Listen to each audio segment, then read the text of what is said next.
As the bright light fades, our story unfolds in a New York apartment on a quiet night.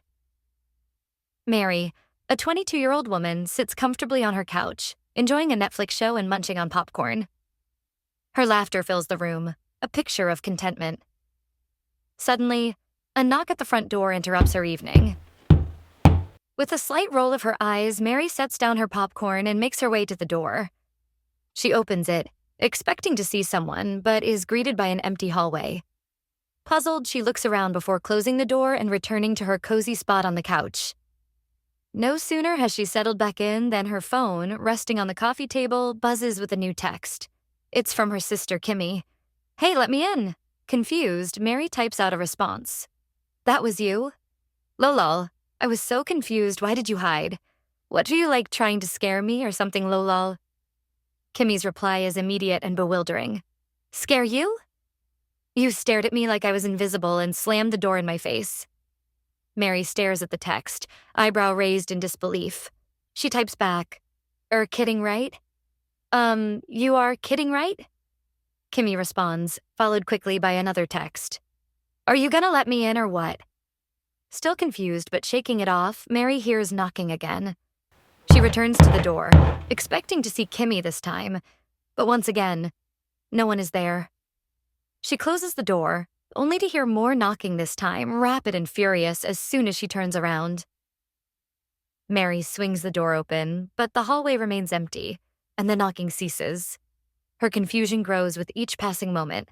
She closes the door slowly, and after a brief pause, her cell phone chimes again. Kimmy's latest text reads, "Yo, are you on something or just not want me over anymore tonight and don't know how to say it to my face?" Mary glances back at the door, then at her phone, rereading the text.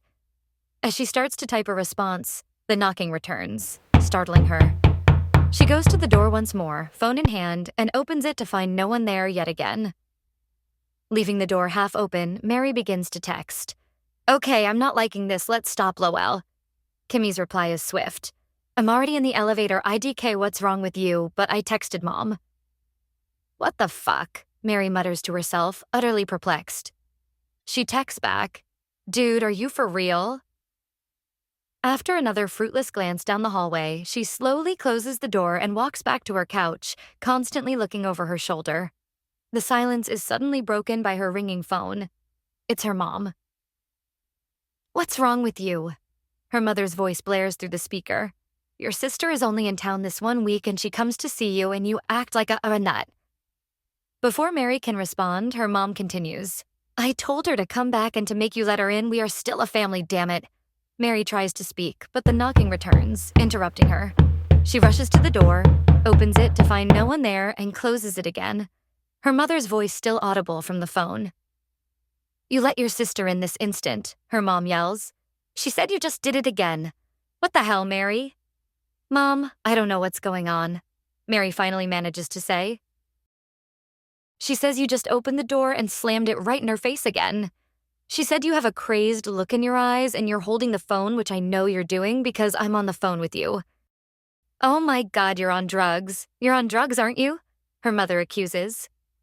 "No, Mom," Mary protests, but the knocking returns, overwhelming her. She drops the phone and screams, swinging the door open once more to an empty hallway. Suddenly, an idea strikes her. She picks up her phone as the knocking resumes and tells her mom, "Hey, Mom, I gotta go. I'm gonna get to the bottom of this." Ignoring her mother's confused, "What?" Mary hangs up and immediately dials Kimmy. "Hey, I don't know what's going on, but..." Mary says, grabbing the door handle with a smile. "Knock again, Kimmy. Go on, come in." "Honestly, how you're acting right now? I don't know if I should come in," Kimmy's voice replies as knocking resumes both on the phone and at the door. Mary's smile fades as she opens the door to find no one there, yet the knocking continues on the phone while stopping at the door. Closing the door again, Mary hears the knocking on both the phone and the door once more. "Bitch, I'm gonna keep knocking until you open this door back up," Kimmy's voice echoes through the phone. As Culture Club's Karma Chameleon begins to play, we interrupt this scene suddenly to bring you an emergency message from the gods above and below. We do not have the legal rights to play Culture Club's Karma Chameleon. Please hum along the melody to yourself As you continue or just pretend in your head, whatever works for you, you do you. If you do not know the song, then I don't know what to tell you. Look it up. Now back to our scene. Thank you for your time and understanding. And we watch Mary descend into a state of panic. She doesn't know what to say or do as the pounding continues from both the door and the phone. In a frenzy, she starts opening and closing the door repeatedly, driving herself mad with the consistent and inconsistent knocking. The scene fades to black, or credits, I guess, as Boy George's voice mingles with the chaotic sounds of Mary's inexplicable experience with this glitch in the Matrix, leaving us to wonder about the nature of reality, time, space, perception, and our own general sanity. But boy, Karma Chameleon sure is a great song, right? I love this song. We apologize for not playing the song. Please understand, we do feel really bad about it. We could do a lot more if we had the finances, etc., but you get it. You're cool, you understand. There's copyright issues and stuff. You feel us. Thanks, E-Rock. Bless you for that. Bye.